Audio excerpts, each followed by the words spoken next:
You're watching Reality Check. The deadlock seems to have deepened between the centre and protesting farmers. The protesters want the farm laws revoked. The centre says that's out of the question.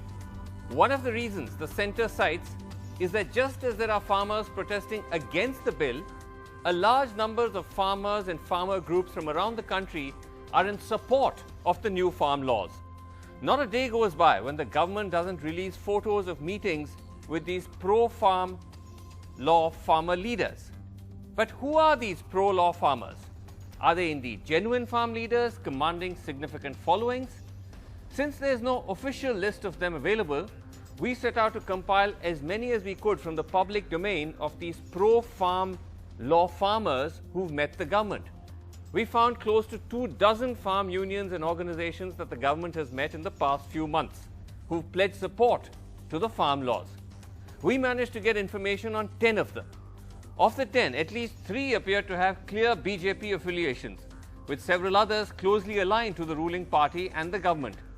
The list included some old, well-established unions as well, as non-farmer organizations were in the group too, claiming to be social activists, as well as some who were simply too obscure to be traced. Here are details of the 10 that we could get information on, starting off with the Akhil Bharatiya Parishad, based in West Bengal. It's a 2-year-old union. The point person is someone called Arun Mukherjee. He claims no political links, but the organization logo has an image of the founder of the Jan Sangh, Shyama Prasad Mukherjee. Jan Sangh, of course, was the parent body of the BJP. Mr. Mukherjee himself, the president of this particular union, is a BJP member. This is his WhatsApp picture where he's showing his BJP affiliation.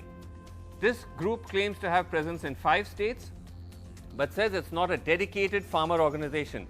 They say they do social service on farmer issues. They claim to have 75,000 registered members. Then there is the Indian Kisan Union, based in Delhi, a 5-year-old body. The main point person is Chaudhry Ram Kumar Walia. He is an ex-Congress minister, but he is also currently a BJP member. He claims presence in 8 states and says there are dedicated farmers' organizations, but the number of members is unclear. Then there's the Rashtriya Yuva Vahini of Uttar Pradesh, 5 years old. Point person, a Harish Gautam. This also is a BJP affiliated organization. Their letterhead, which you're seeing on the screen, says it's a BJP affiliated organization. It claims to have presence in 4 states and says it's not a dedicated farmer organization. Then there's the All India Farmers Association, based in Delhi, 5 years old body. Point person is a Sanjay Nath Singh, working president. He is the eldest grandson of Lal Bahadur Shastri and he has links to the Congress and the BJP. They claim a presence in 5 states. They say they're not a union, but they advise the government on policy issues. They claim to have 7,000 to 8,000 members, not all farmers. Then there's the Bharatiya Krishak Samaj, based in Delhi, a 14-year-old organization. The point person is Krishanbir Chaudhary. Chaudhary has been an ex-director of NAFED and ex-chairman of government think tanks on sugarcane. Claims no political links, but his social media page, if you look at these pictures on them, are filled with images that show his close association as well as his support to the BJP. There are image after image on the social media page. Claims to have a presence in 9 states, is a dedicated farmers union and claims to have 50 lakh registered members. Then there's the Kisan Sangharsh Samiti, based in Uttar Pradesh, an old 30-year-old body. The point person is Vijendra Singh Rawal, claims no political links. The WhatsApp profile picture, though, is of this gentleman with a BJP leader. They claim their presence is largely in Noida, but they only say they have 21 members. Then there is the Kisan Sena of Gujarat, which is a 16-year-old body, where the main person is Girish Srinali. He also claims no political links, but also claims to be in frequent contact with the Prime Minister as well as the Agriculture Minister. Claims a presence in 8 states. They say they work as an NGO and have 17 lakh members. Then there's the Peasant Welfare Association of Uttar Pradesh, 15 years old. The point person is Ashok Balyan, the chairman. He says he was associated with the RLD and also with the organization of the late farmer leader Mahendra Singh Tikait. They claim a presence in North India and they say they're a dedicated farmer organization. The number of members is unclear.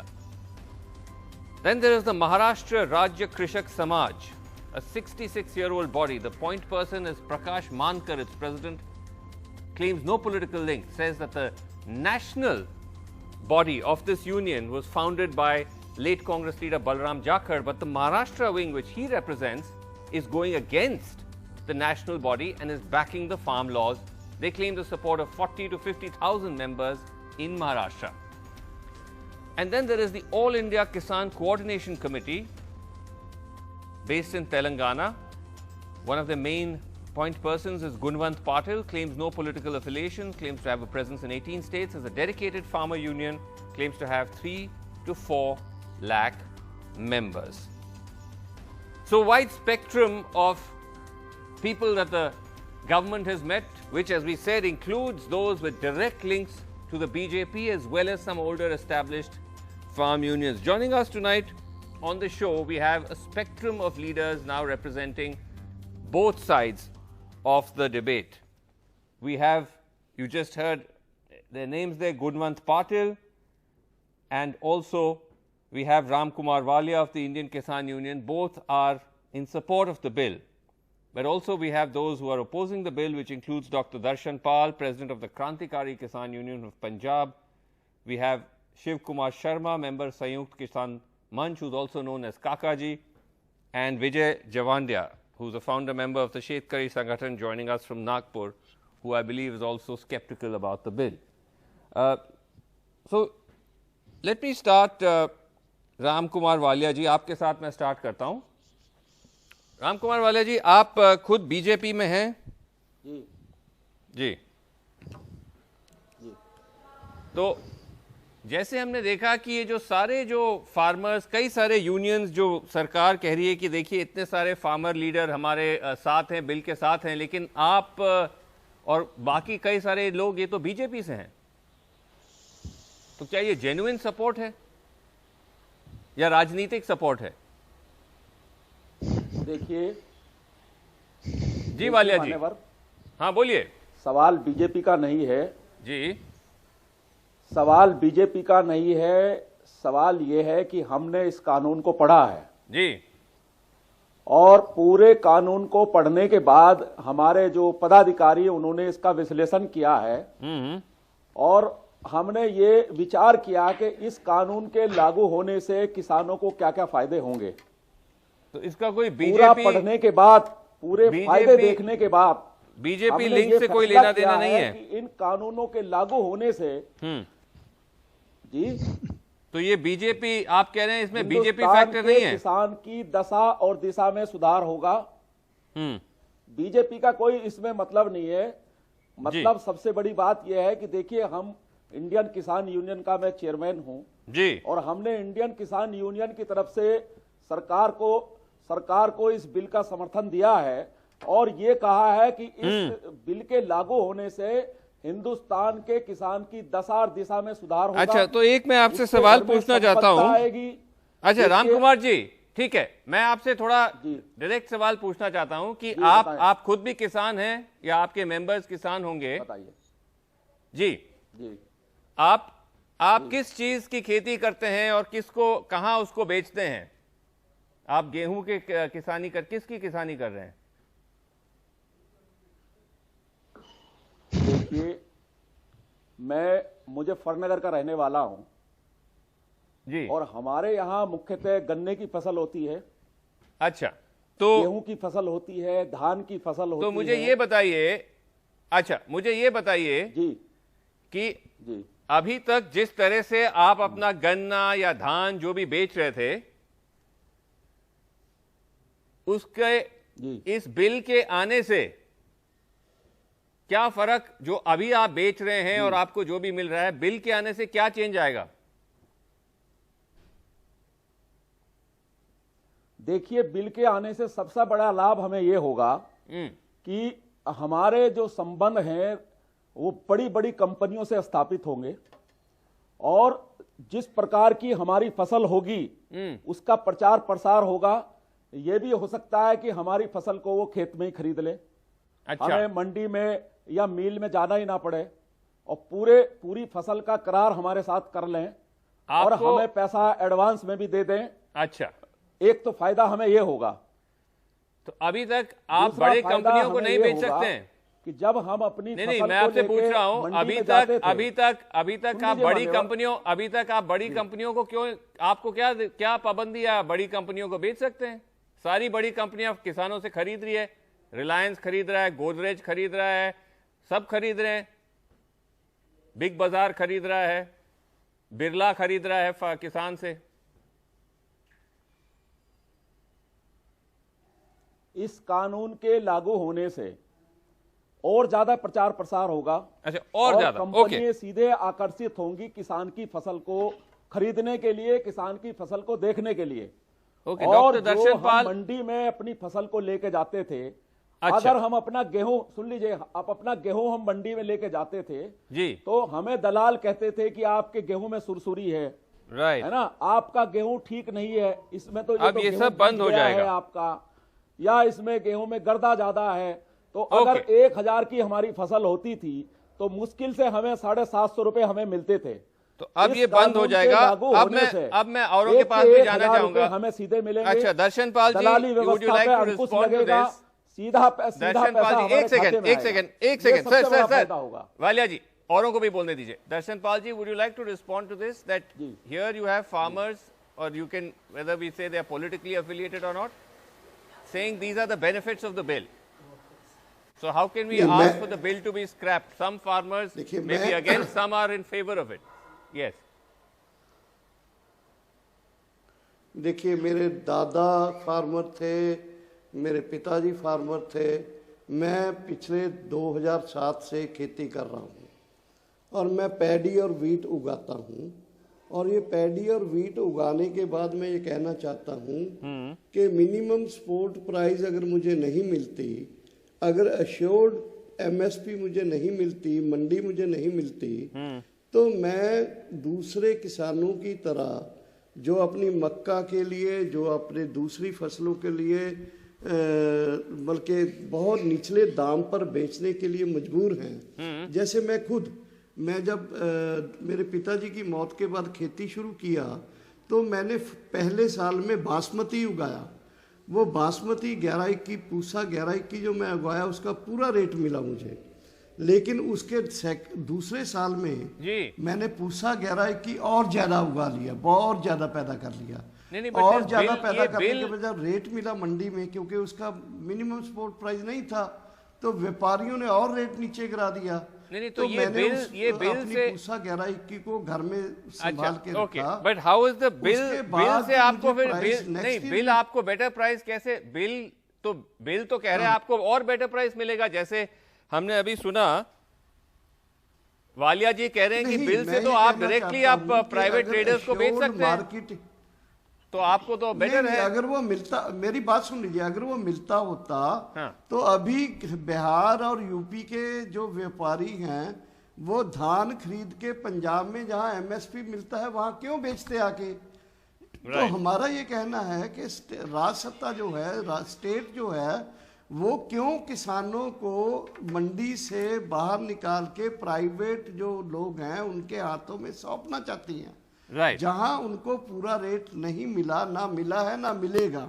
मैं बचपन में अपने पिता के साथ मंडी में जाता रहा हूँ, ठीक है, कहा वहां जो कम से कम जो मंडी में बोली होती थी जी, तो वो जो लोग थे इस तरह से तय करते थे जैसे किसान की फसल को एकदम लूटने आए हों। अच्छा, व्यापारी लोग ऐसे ही करते रहे हैं, करेंगे और कर रहे हैं। ओके, लेट मी, ठीक है, आप कह रहे हैं कि why, you know, this is, let me ask Gunwant Patil this question. Gurman Patil, if you can hear me clearly. Yeah, I can hear you. The point is, Gurman Patil, that regardless of the nitty-gritties of whether the bill is going to help or hurt farmers, the bill is now a law. It has been a law now for several months since it was passed in Parliament. Yeah. Are we and all sorts of wonderful promises or projections were made of the benefits to farmers. Yeah. Are we seeing any of that in the past few months? नहीं नहीं, देखिए ये कानून आने से पहले से ही हम अपनी लड़ाई लड़ रहे हैं कि हमें मोनोपोली एक्ट नहीं चाहिए। जैसे कपास के बारे में, मैं महाराष्ट्र से हूँ, मेरे इंट्रोडक्शन में आपने थोड़ा सा गलती किया कि मैं महाराष्ट्र से शेतकरी संगठन का एक्स प्रेसिडेंट हूँ और किसान कोऑर्डिनेशन कमेटी का मैं सेक्रेटरी हूँ, बराबर। तो हम शरद जोशी के नेतृत्व में गए कितने 40 साल से हम लिबरलाइजेशन की बात कर रहे हैं। 91 में जब लिबरलाइजेशन शुरू हुआ तब हमने कहा था कि थैंक यू डंकेल, दे दी तूने आजादी। डंकेल प्रस्ताव के कारण फिर WTO में कन्वर्ट हुआ, पहले गैप था। That's fine, Mr. Gunwan ji. But coming to the present, I'm saying now ये 3 कानून आने से हमारा फायदा ये होगा, हम लिबरलाइजेशन की तरफ, खुली व्यवस्था की तरफ जाने का एक रास्ता है। मैं जब गवर्नमेंट से मिला था तब भी मैं मेरे इंटरव्यू में कहा था, नहीं हमारे विरोध में 287 कानून है जो 9th शेड्यूल में है, हमारे विरोध में है। उसमें से ये 3 कानून नहीं, but I'm saying, are you seeing that? अब तो liberalization आप कह रहे हो होगा। The bill is in effect, the law is there. Yeah. What has changed? What is happening on the ground? Ground what is happening is, अभी मैं soybean है, सोयाबीन का MSP 3850 है और ओपन मार्केट में ये कानून आने के कारण 4400 में गया था, अभी 4200 में। ओपन मार्केट 200 कम हुआ तो 4200। ये कानून की वजह से बढ़ गया है? कानून की वजह से बढ़ नहीं गया है, कानून की वजह से किसानों को फायदा हो रहा है, बढ़ नहीं गया है। देखिए किसी चीज का भाव, आप कह रहे हो farmers are getting a better soybean price इस कानून की वजह से? क्या नहीं, इस कानून की वजह से हमको लिबर्टी मिली है कि हम APMC में ही जाके बेचने का जो कानून था वो कानून अभी नहीं रहा है। हम अगर मिल पे डालते थे, मिल वाले से APMC वाले लोग आप कहीं भी जाके बेच सकते हैं। ओके, अभी हम और दूसरा Vijay Jawandia, would you like to respond to this? Yes. देखिए, मैं भी शेतकरी संगठन का अध्यक्ष रहा हूँ। I was also president of All India Kisan Coordination Committee, and all these Punjab leaders were with us that time. Bhupendra Singh Maan, Ajmer Singh Lakhwal, Balbir Singh Rajewal, all these people were with us, and now they are holding all these bills. And this, my friend, is misleading. देखिए, इस देश में कांग्रेस के राज में ITC आई थी और वो soybean खरीदी करती थी किसानों के साथ में APMC के बाहर चौपाल में। 3-4 साल खरीदी किया और फिर भाग गई, क्योंकि उस समय दुनिया के बाजार में $14 प्रति bushel was the price of soybean, and so they could buy upper than the MSP. Then they went away. Now this year prices are again high because in American market soybean prices has gone down from $8 per bushel to $13 per bushel. मेरे दोस्त कहते हैं कि इस कानून से दाम मिलने लगा, फिर कपास को क्यों नहीं मिल रहा है? What cotton is not getting good price. There is no monopoly, but farmers are asking to buy cotton by CCI and by Marketing Federation. Even cotton is exported. We are exporting about 60 lakh bales of cotton. Right. By exporting cotton, also farmers are not getting SP. So these are all misleading. And he is quoting Sharad Joshi. This is the policy which Sharad Joshi drafted for VP Singh. And in 25 January 91, he published himself this policy. In which he accepts intervention of government on MSP. So let me go to changing with the change of government. That is all. He's wrong. These three laws are going to abolish MSP. And if MSP is abolished, farmer will be ruined. Let me just go to I'll come back to you, Mr. Patil, but let me just go to Shiv Kumar Sharma ji. Shiv Kumar Sharma ji, ये चाहे आप कहें कि ये bill favour में है farmers के कि नहीं, आप सुन रहे हैं कि इसमें एक बहस है, वो पॉइंट्स ऑफ द बहस पे हम आर्ग्यू कर सकते हैं, लेकिन ये सवाल उठता है कि अगर इतने सारे फार्मर लीडर भी बिल के सपोर्ट में हैं और फार्मर्स यूनियन सपोर्ट में हैं, तो आपका जो पोजीशन है कि इसको रद्द ही करना चाहिए, ये गवर्नमेंट क्यों एक्सेप्ट करे? वो तो कह रही है कि देखिए इस बिल के सपोर्ट में भी फार्मर्स हैं और वो इस पैनल पे आप सुन रहे हैं उनकी आवाज। ये जो फॉर्मल लीडर आपके साथ चर्चा कर रहे हैं,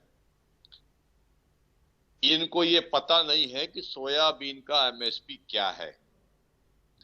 ये हमारी किसान समाज के वो जयचंद हैं जो किसानों के इस आंदोलन को बर्बाद करने पे तुले। कक्का जी, ये तो बहुत कक्का जी, सुनिए पूरे सुनिए, ये तो क्या बहुत जी, आपने क्या गंभीर बात कर रहे आरोप लगा रहे हैं। नहीं ये जयचंद है। और देखिए ये कक्का जी, ई अनुज्ञा एक पोर्टल है, ध्यान से सुनिए आप। ई अनुज्ञा एक पोर्टल है। 6 महीने में इस देश में 50 समर्थन मूल्य से 50% नीचे सारी फसलें बिकी हैं। गवर्नमेंट का रिकॉर्ड है। बाजरा 2100 था, 1900 बिका है पूरे देश के भीतर। गेहूं 1300 1400 बिका है। कॉटन डाउन रेट पे बिका है। सोयाबीन डाउन रेट पे बिका है। मूंग 7,500 समर्थन मूल्य है, 3,500 नहीं वो 6 महीने में। लेकिन शिव कुमार जी वो ठीक है, लेकिन इनको जयचंद बुलाना जस्ट बिकॉज इनके आप उनका व्यू अलग है तो इनको अलग व्यू है। ये पूरे गुमराह कर रही है। देखिए अच्छा चलिए फिर इनको रिस्पॉन्ड करने दीजिए। मेरी बात पूरी होने दीजिए। मध्य प्रदेश में ये 6 माह हो चुका है। 6 महीने में 90 किसान 5 महीने पहले उन्होंने अपना कॉन्ट्रैक्ट फार्मिंग में अपना सामान बेचा था। श्रीनिवास का हुआ है। ओके चलिए अब इन्हें रिस्पॉन्ड करने दीजिए। अभी तक शिव कुमार जी काका जी जैसे आपको कहा जाता है, इन्हें रिस्पॉन्ड कर दीजिए। राम कुमार वालिया जी यस रिस्पॉन्ड करिए। बहुत गंभीर आरोप है और भाषा का प्रयोग किया गया है which I don't personally approve of, but respond करिए कि कह रहे हैं कि आप एक तरह से ट्रेटर्स हैं इस पूरे मूवमेंट के। हेलो राम कुमार जी बोलिए जी। राम कुमार जी, देखिए ऐसा है जी कि जो ये हमारे एक मान्यवर बैठे हैं जी और जयचंद शब्द का इस्तेमाल कर रहे हैं जी हम भी किसान के बेटे हैं जी, किसान का भला चाहते हैं, किसान का उत्थान चाहते हैं, किसान की तरक्की चाहते हैं जी, है ना। आज आजादी के 60-65 साल बाद भी किसान की हालत वही है। जब किसान की हालत में कोई सुधार नहीं हो रहा है और ये सरकार नया बिल लेके आई है तो कम से कम 1 साल तो किसानों को देखना चाहिए।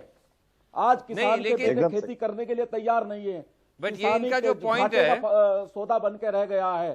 तो कम से कम ये देखना चाहिए कि जो सरकार नया बिल लाई है, अरे आंदोलन तो 1 साल बाद भी हो जाएंगे। अच्छा कम से कम 1 साल तो देखना चाहिए कि अच्छा, लेकिन ये जो कह रहे हैं जो दर्शन पाल जी ने कहा, नहीं एक सेकंड, अगर वालिया जी नहीं हो रहा तो फिर आंदोलन कर लें। अच्छा वालिया जी, लेकिन जो आपने बात कही कि इससे किसान को बहुत ही बढ़िया लाभ मिलेगा, प्राइस मिलेगा, लेकिन जो अभी आपने सुना दर्शन पाल जी कह रहे हैं कि उत्तर प्रदेश के खुद किसान पंजाब हरियाणा जाके अपना एमएसपी पे अपना गेहूं बेच रहे हैं। देखिए अगर ये बिल का इतना अच्छा होता तो ऐसा क्यों कर रहे हैं फिर वो? देखिए इससे भाव नहीं मिलेगा, इससे हमें स्वतंत्रता मिलेगी। स्वतंत्रता से हम इस बिल में ओपन ये मार्केट प्रावधान से not one at a time, किसान अपनी फसल को one at a time store भी कर सकता है, कोल्ड स्टोर में रख सकता है। जब उसको अच्छा दाम मिले तब बेचे। जहां उसको अच्छा दाम मिले, यूपी में मिल रहा है, हरियाणा में मिल रहा है, पंजाब में मिल रहा है, वहां पे बेचे। कहीं भी बेच सकता है।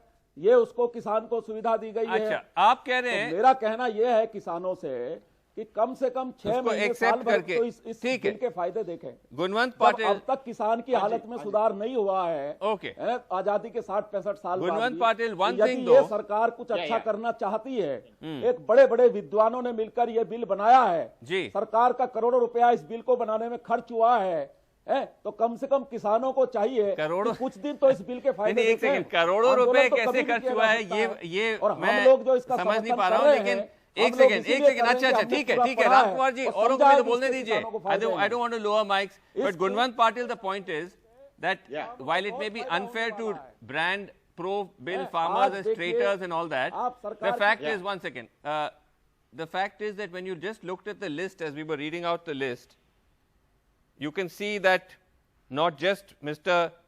Ram Kumar Walia, who's part of the BJP, but you also have so many other groups on this who are directly or indirectly linked to the BJP. Akhil Bharatiya Parishad, West Bengal, the president is a BJP member. Mr. Walia is a BJP member. बराबर.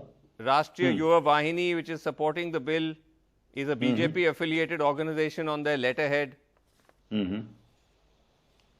Krishna Bir Chaudhary of the Bharatiya Krishak Samaj, his entire Facebook feed is showing his bhakti and fan of Mr. Modi and the BJP. So does it somewhere raise the question about who are really the people supporting this bill? Is it genuine support or is it because of their political affiliation? No. देखिए, आप ये गलती कर रहे हैं. ये आप अगर हमारी अग्नि परीक्षा लेना चाहते हैं तो आपको आके महाराष्ट्र में शरद जोशी की हिस्ट्री पढ़ना पड़ेगा. नहीं, शरद जोशी के बारे में नहीं कह रहा हूं. I am talking of the other organisations, not Sharad Joshi. Yes. हाँ, तो नहीं, कौन क्या बाकी के ऑर्गेनाइजेशन के बारे में मैं क्या कहूं, लेकिन मैं जो जिस कमेटी का मेंबर हूं, ऑल इंडिया किसान कोऑर्डिनेशन कमेटी, उसके चेयरमैन शरद जोशी रह चुके हैं. अभी जो विजय जावंदिया बोले, एक जमाने में वो भी रह चुके हैं, लेकिन वो लिबरलाइजेशन के विरोध में थे और चले गए बेचारे. वन मैन आर्मी आज घूम रहे हैं. लेकिन हम किसान की स्वतंत्रता की बात की है. सरकार के सिवा किसान है ना वहां पर बैठे हुए. मैं वन मैन आर्मी कैसा हूं? इतने लाख किसान बैठे वहां पर. आप कितने लेके गए महाराष्ट्र से? देखिए, मैं नहीं लेके गया, पर है ना वहां पे किसान. अरे विचार के साथ में तो है. किसी के हाँ में हाँ मिलाने का नहीं बनते. Do I have time for a quick question to Darshan Pal ji? Okay, Darshan Pal ji, आखिरी सवाल आपके लिए mister Darshan Pal. Is it possible कि आप सब जो एटलीस्ट गवर्नमेंट से आप बात अलग आपका चलता रहे, बट एटलीस्ट आप लोग जो प्रो बिल वाले फार्मर्स हैं उनसे बात करें, like we have on the show, like mister Walia, like mister Gunwant Patil. उनको तो कन्विंस कर सकते हैं आप, और they can convince you of otherwise. हम उनको भी कन्विंस कर सकते हैं. लिबरलाइजेशन के विरोध में ये है क्यों? अडानी अंबानी का नाम लेते रहते हैं. अरे हम बोल रहे हैं एफडीआई को इनवाइट करिए. दर्शन पाल जी, अच्छा, जो लिबरलाइजेशन वाले फार्मर्स हैं, देखिए ये जो लिबरलाइजेशन वाले फार्मर्स हैं, जो मंडी को लाना, प्राइवेट मंडी को लाना चाहते हैं, जो कॉरपोरेट्स को लाना चाहते हैं, ये इनको क्लियर होना चाहिए कि गवर्नमेंट की सपोर्ट के बिना एग्रीकल्चर सरवाइव नहीं कर सकता. एग्रीकल्चर में फार्मर्स को डेवलपमेंट नहीं हो सकता. उनको कोई, उनकी फैमिलीज को कोई भी अम्यूनिटीज नहीं मिल सकती. उनकी फैमिलीज तो ऑलरेडी सुइसाइड्स कर रहा है लोग. राइट. तो अगर ये लोग मंडी के ऊपर छोड़ना चाहते हैं, अगर ये लोग प्राइवेट पूंजी के ऊपर छोड़ना चाहते हैं, अगर ये मनी लेंडर्स के ऊपर छोड़ना चाहते हैं, तो ये इनको मुबारक हो. लेकिन हमारा ये मानना है कि 3 कानून असल में इसीलिए आए हैं, वो पूरी चीज जो पुरानी जो लाके है, इसको थोड़ा बड़े पैमाने के ऊपर लाने के लिए आए हैं. ठीक है. ये 3 कानून जो हैं, ये पूरे एग्रीकल्चर को, मंडी को और पूरा हमारे पूरे विलेज सोसाइटी को ये कॉर्पोरेट्स के सामने खुला छोड़ रहे हैं. ये आपका व्यू है. के सामने कुछ लोग, चलिए देखते हैं अगर आप आपस में बैठ के, not on TV panels but otherwise if they can try and engage in a dialogue with each other. But वक्त खत्म हो गया. बहुत बहुत धन्यवाद आप हमारे साथ जुड़े. Thank you so much for joining us. That's all the time we have on reality check. Good night.